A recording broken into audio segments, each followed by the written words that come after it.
Hello everyone, welcome to our channel morning star. आज हम लोग उत्कर्ष सामान्य अध्ययन की जो ये बुक है कुमार गौरव सर की, तो इसमें जो ऑब्जेक्टिव क्वेश्चंस हैं वो हम लोग इसमें इस सीरीज में हम लोग करेंगे। तो हम लोग शुरू करेंगे, पहले जो वर्ल्ड ज्योग्राफी है उसके क्वेश्चन करेंगे, उसके बाद में जो इंडियन ज्योग्राफी है, इसके बाद में हम लोग जितने भी टॉपिक बन सकते हैं जीएस में, जितने भी इसमें ऑब्जेक्टिव क्वेश्चन होंगे वो सारे क्वेश्चन हम लोग करेंगे। तो आज हम लोग पहले 50 क्वेश्चन करेंगे वर्ल्ड ज्योग्राफी से। तो शुरू करेंगे, हम लोग करते हैं पहला क्वेश्चन शुरू करते हैं। पहला क्वेश्चन है हम लोगों का, निम्नलिखित सूची में से इसमें सुमेलित करना है, मैच करना है। तो ये है पहले नंबर पे बिग बैंग सिद्धांत, साम्यावस्था सिद्धांत, दोलन सिद्धांत और सूर्य केंद्रित सिद्धांत। तो जो बिग बैंग सिद्धांत है वो किसने दिया था? तो ये जो है किसने दिया था? जॉर्ज लेमेंत्रे ने। पहले का दूसरा ऑप्शन हो जाएगा, ठीक है, तो जॉर्ज लेमेंत्रे हो जाएगा। और साम्यावस्था का सिद्धांत किसने दिया था? तो साम्यावस्था का जो सिद्धांत है थॉमस गोल्ड व हरमन बांडी ने दिया था। दोलन सिद्धांत किसने दिया था? तो एलन संडेज ने दिया था। और सूर्य केंद्रित सिद्धांत तो कोपरनिकस ने। तो हम लोग याद रखेंगे जो सूर्य केंद्रित जो सिद्धांत है वो किसने दिया? सूर्य की जो गति जो बताई गई थी कोपरनिकस की, तो कोपरनिकस के द्वारा। तो याद रखेंगे। तो ये कौन सा ऑप्शन हो जाएगा? तो ये पहले का बिग बैंग सिद्धांत जॉर्ज लेमेंत्रे यानी पहले का दूसरा ऑप्शन हो जाएगा। और साम्यावस्था सिद्धांत थॉमस गोल्ड व हरमन बांडी यानी दूसरे का चौथा। तो ये जो है ऑप्शन पहला में ऑप्शन मैच कर रहा है 2 4 3 1। नेक्स्ट क्वेश्चन हम लोगों का, कौन सा ग्रह सूर्य की परिक्रमा करने में 88 दिन लेता है? तो सबसे कम दिन कौन सा ग्रह लेता है जो 88 दिन लेता है? तो जो सूर्य के सबसे नज़दीक कौन सा ग्रह है? बुध है। तो वो जो है 88 दिन जो है परिक्रमा करने में समय लेता है। तो याद रखेंगे। नेक्स्ट क्वेश्चन देखते हैं, सौरमंडल के किस ग्रह के पास कोई उपग्रह नहीं है? तो किस ग्रह के पास में कोई उपग्रह नहीं है? तो जो ये है बी व सी, ठीक है। बी में कौन है? बुध और शुक्र के पास जो है कोई उपग्रह नहीं है, जबकि मंगल के उपग्रह हैं। मंगल के उपग्रह कौन है? तो फोबोस और डीमोस जो है किसके उपग्रह हैं? मंगल के उपग्रह हैं। नेक्स्ट क्वेश्चन है, सौरमंडल के किस ग्रह का घनत्व तो सबसे अधिक है? तो किस ग्रह का घनत्व सबसे अधिक है? तो पृथ्वी का घनत्व जो है सबसे अधिक है। तो याद रखेंगे। और सबसे कम किसका है? तो सबसे कम है अरुण का। अगर इसे जो है पृथ्वी में, इसे पानी में अगर डाला जाए इस ग्रह को, तो ये जो है तैरने लगेगा, ठीक है। तो याद रखेंगे। किस ग्रह को लेटा हुआ ग्रह कहते हैं? किसे कहते हैं? अरुण को जो है लेटा हुआ ग्रह कहते हैं, याद रखेंगे, ठीक है। लेटा हुआ ग्रह किसे कहते हैं? तो अरुण को कहते हैं। सांझ तथा भोर का तारा किसे कहते हैं? तो सांझ तथा भोर का तारा जो है किसे कहते हैं? शुक्र को कहते हैं। तो याद रखेंगे, किसे कहते हैं? शुक्र को कहते हैं। निम्नलिखित में से आंतरिक ग्रहों में शामिल है आंतरिक ग्रह कौन से हैं? तो बुध, शुक्र, पृथ्वी और मंगल कौन से हैं? आंतरिक ग्रह। और जो बाह्य ग्रह हैं, बाह्य ग्रह या जोवियन ग्रह किसे कहा जाता है? इसे बाह्य ग्रह या क्वेश्चन पेपर में दिया होगा जोवियन ग्रह, ठीक है, जोवियन, ठीक है। तो वो कौन सा है? बृहस्पति, शनि और कौन सा होगा? अरुण, वरुण, ठीक है। बृहस्पति, शनि, अरुण, वरुण। तो याद रखेंगे। नेक्स्ट क्वेश्चन देखते हैं, क्षुद्र ग्रह किन ग्रहों के मध्य पाए जाते हैं? तो क्षुद्र ग्रह किसके मध्य पाए जाते हैं? तो ये जो है किसके मध्य पाए जाते हैं? मंगल और बृहस्पति के बीच में क्षुद्र ग्रह पाए जाते हैं। नेक्स्ट क्वेश्चन है, सौरमंडल के ग्रहों के आकार की दृष्टि से घटता हुआ क्रम। तो घटता हुआ क्रम किसका हुआ? सबसे बड़ा कौन सा है? बृहस्पति है, फिर शनि है, अरुण, वरुण, ठीक है। बृहस्पति, शनि, अरुण, वरुण, फिर कौन सा होगा? पृथ्वी, ठीक है, शुक्र, मंगल और बुध, ठीक है। तो कौन सा ऑप्शन हो जाएगा? सी ऑप्शन हो जाएगा, ठीक है। नेक्स्ट क्वेश्चन देखते हैं, फोबोस और डिमोस किसके उपग्रह हैं? तो अभी बता चुके हैं, मंगल के उपग्रह कौन से हैं? फोबोस और डिमोस। चंद्रयान 3 के प्रक्षेपण यान का नाम क्या है? तो चंद्रयान 3 के प्रक्षेपण यान का नाम क्या है? LVM-3M4 जो है चंद्रयान 3 का प्रक्षेपण यान का नाम था। और चंद्रयान प्रथम का कौन सा प्रक्षेपण यान से प्रक्षेपित किया गया था? तो PSLV-C11 के द्वारा प्रक्षेपित किया गया था। और चंद्रयान 2 GSLV Mark 3 M1 के द्वारा जो है चंद्रयान 2 जो है प्रक्षेपित किया गया था। तो ये भी याद रखेंगे। नेक्स्ट क्वेश्चन क्या है, सौरमंडल का सबसे बड़ा उपग्रह कौन सा है? तो ये कौन सा है? गैनीमीड है। कौन सा है? गैनीमीड है। और गैनीमीड किसका उपग्रह है? तो ये बृहस्पति का उपग्रह है। सौरमंडल का सबसे ऊंचा पर्वत निक्स ओलंपिया किस ग्रह पर स्थित है? तो निक्स ओलंपिया किस ग्रह पर स्थित है? तो ये जो है मंगल पर स्थित है, ठीक है, मंगल ग्रह पर स्थित है निक्स ओलंपिया। हेली धूमकेतु कितने वर्षों में दिखाई देता है? तो हेली जो धूमकेतु है ये कितने वर्षों के बाद दिखाई देता है? तो ये 76 वर्षों के बाद में जो है दिखाई देता है। तो याद रखेंगे। इसे जो है लास्ट टाइम 1986 में देखा गया था, ठीक है। कब देखा गया था? 1986 में। अब जो है 76 ईयर के बाद यानी कब देखा जाएगा? 2062 में इसे जो है पुनः देखा जाएगा हेली धूमकेतु को। तो याद रखेंगे, हेली धूमकेतु कितने वर्षों के बाद दिखाई देता है? तो 76 ईयर के बाद में। यम या प्लूटो, यम का नाम क्या है? प्लूटो ग्रह, जिसे ग्रह के रूप में जो है इसकी मान्यता जो है समाप्त कर दी गई है। तो ये मान्यता कब समाप्त कर दी गई थी? तो कब समाप्त की गई थी? 2006 में। ठीक है, याद रखेंगे। निम्नलिखित तिथियों में से किस दिन ग्रीष्म अयनांत होता है? ठीक है, ग्रीष्म अयनांत किस तिथि को होता है? तो ये जो है 21 जून को ग्रीष्म अयनांत होता है। दक्षिण गोलार्ध में सबसे बड़ा दिन कब होता है? तो दक्षिणी गोलार्ध में सबसे बड़ा दिन जो है 22 दिसंबर को होता है। ठीक है, तो दक्षिणी गोलार्ध ये हो गया। ठीक है, ये विषुवत रेखा हो गई, भूमध्य रेखा, इसके नीचे ये दक्षिणी गोलार्ध हो गया, ये क्या हो गया? उत्तरी गोलार्ध हो गया। ठीक है, ये 0 डिग्री। तो उत्तरी गोलार्ध में सबसे बड़ा दिन कब होता है? तो 21 जून को जो है उत्तरी गोलार्ध में सबसे बड़ा दिन होता है। और दक्षिणी गोलार्ध में सबसे छोटी रात कौन सी दिन होती है? तो कब होती है? तो 22 दिसंबर को सबसे छोटी रात होती है, क्योंकि सबसे बड़ा दिन 22 दिसंबर को होता है, तो छोटी रात उसी दिन होगी। ठीक है, नेक्स्ट क्वेश्चन है, सूर्य ग्रहण कब होता है? तो सूर्य ग्रहण कब होता है? सूर्य जो है ये सूर्य हो गया और बीच में क्या आ जाएगा? चंद्रमा आ जाएगा। ठीक है, और ये पृथ्वी हो गई। ठीक है, जब सूर्य के बीच में क्या आ जाती है? पृथ्वी आ जाती है, तब क्या होता है? सूर्य ग्रहण होता है। और चंद्र ग्रहण कब होता है? जब सूर्य के बीच में क्या आ जाती है? पृथ्वी आ जाती है। ठीक है, तब क्या होता है? चंद्र ग्रहण होता है। तो याद रखेंगे, तो क्या ऑप्शन हो जाएगा? जो चंद्रमा पृथ्वी व सूर्य के बीच हो। ठीक है, क्या होगा ऑप्शन? चंद्रमा जो है पृथ्वी व सूर्य के बीच में हो। नेक्स्ट क्वेश्चन है, जब दिन और रात की अवधि बराबर होती है तो सूर्य की किरणें किस रेखा पर सीधी पड़ती हैं? ठीक है, जब दिन और रात बराबर होंगे तो किस रेखा पर सीधी पड़ेंगी? तो 0 डिग्री भूमध्य रेखा पर जो है, भूमध्य रेखा पर सूर्य की किरणें जो है कैसी पड़ेंगी? बिल्कुल सीधी रेखा में पड़ेंगी। ठीक है, ये पृथ्वी हो गई और ये क्या हो गई? भूमध्य रेखा। देशांतर क्या होगा? 0 डिग्री देशांतर। तो ये नहीं, यहाँ पे जब सूर्य यहाँ कहीं होगा, ठीक है, जब इसकी जो है किरणें जो है सीधी किस पे पड़ेंगी? तो यहाँ पे क्या होगा? पूरी पृथ्वी पे जो है दिन और रात बराबर होंगी। तो याद रखेंगे, भारत में सबसे छोटा दिन कब होता है? तो भारत में सबसे छोटा दिन किस दिन होता है? 22 दिसंबर को भारत में जो है सबसे छोटा दिन होता है। पृथ्वी की सूर्य से न्यूनतम दूरी कब होती है? तो पृथ्वी की सबसे जो न्यूनतम दूरी होती है वो 3 जनवरी को पृथ्वी की सूर्य से न्यूनतम दूरी होती है। नेक्स्ट क्वेश्चन देखते हैं, पृथ्वी की सूर्य के चारों ओर की गति क्या कहलाती है? तो इसे जो है परिक्रमण गति कहते हैं। निम्नलिखित में से असुमेलित कथन का चयन कीजिए। तो असुमेलित चयन का देखते हैं, उपसौर की स्थिति 3 जनवरी को होती है। ठीक है, जब पृथ्वी सूर्य से न्यूनतम दूरी पर हो तो उसे क्या कहते हैं? उपसौर कहते हैं।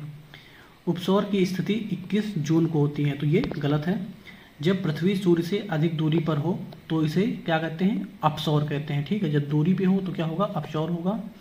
तो जो अपसौर की स्थिति कब बनती है? तो 4 जुलाई को, ठीक है, अपसौर की स्थिति बनती है और उपसौर की 3 जनवरी। तो याद रखेंगे, उपसौर की स्थिति 3 जनवरी को और अपसौर की स्थिति कब बनती है? 4 जुलाई को। नेक्स्ट क्वेश्चन देखते हैं, पृथ्वी पर दिन व रात बराबर होते हैं, तो कब बराबर होते हैं?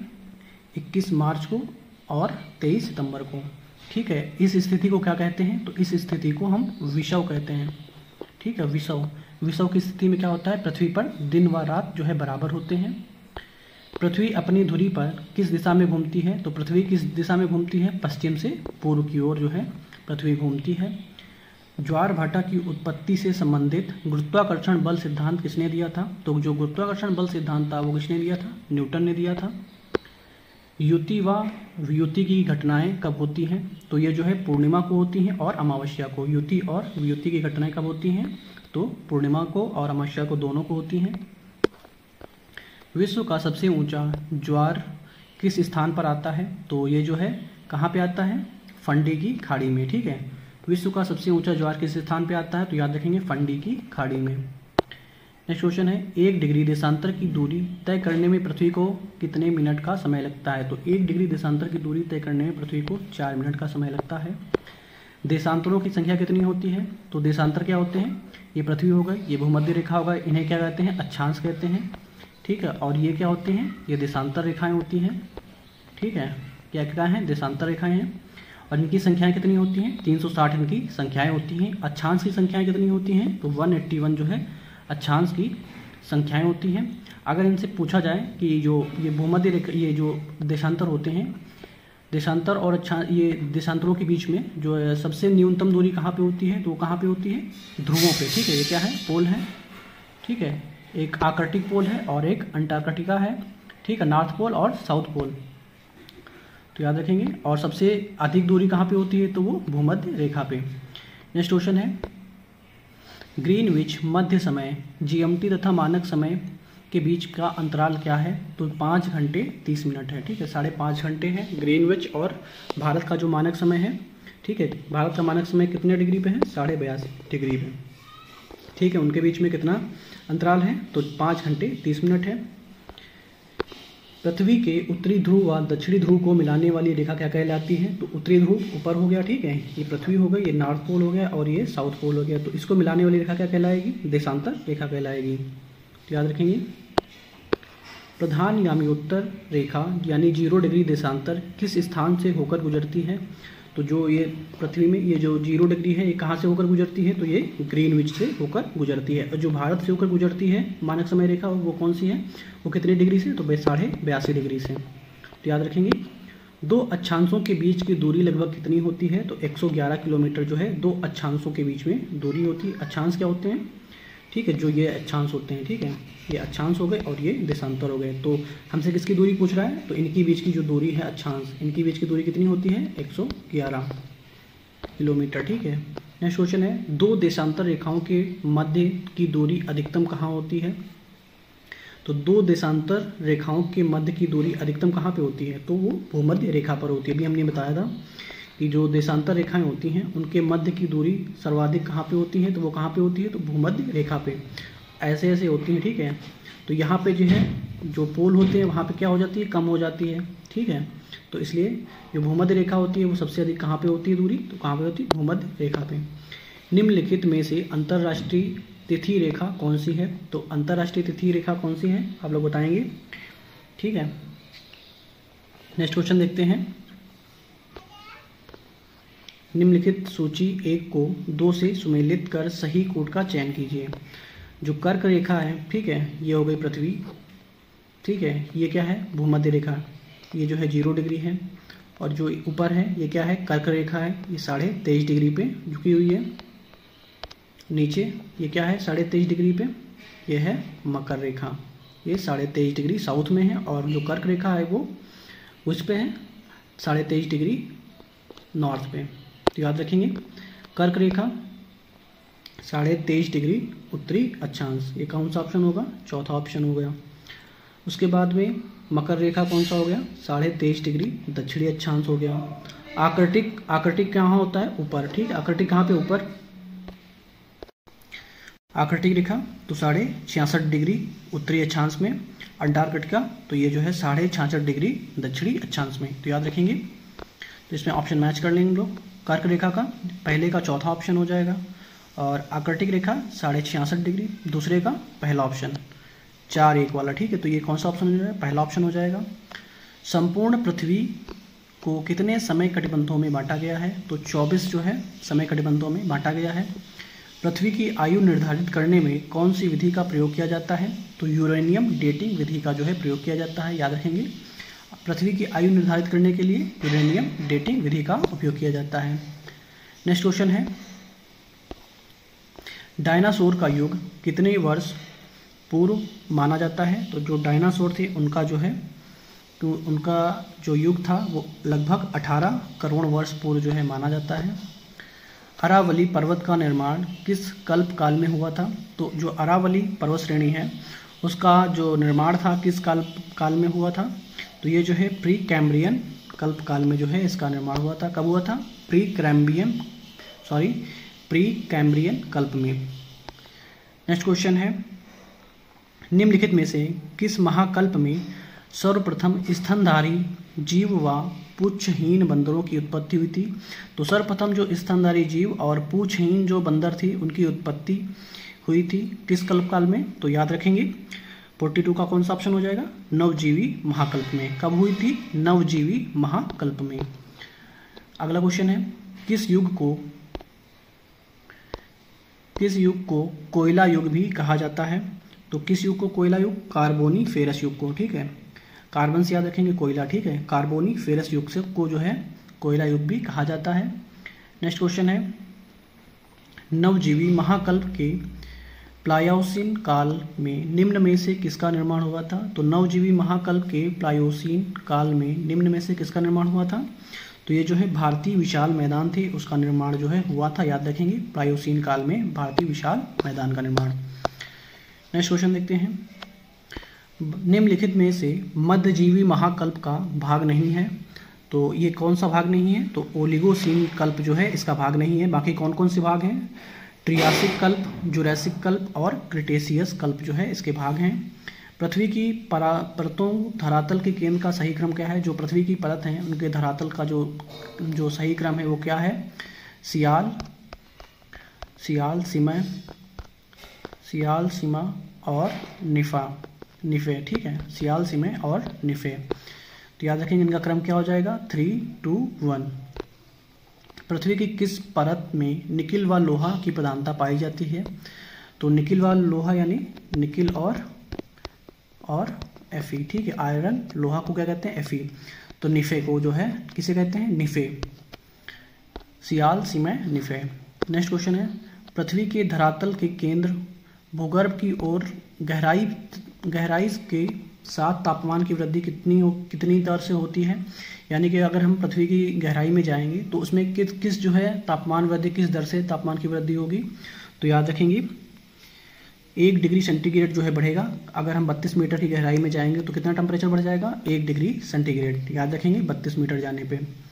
मेंटल परत किन तत्वों की प्रधानता होती है? तो याद रखेंगे मेंटल में किसकी प्रधानता होती है? सिलिका व मैग्नीशियम की। किसकी होती है? सिलिका व मैग्नीशियम, सीमा की।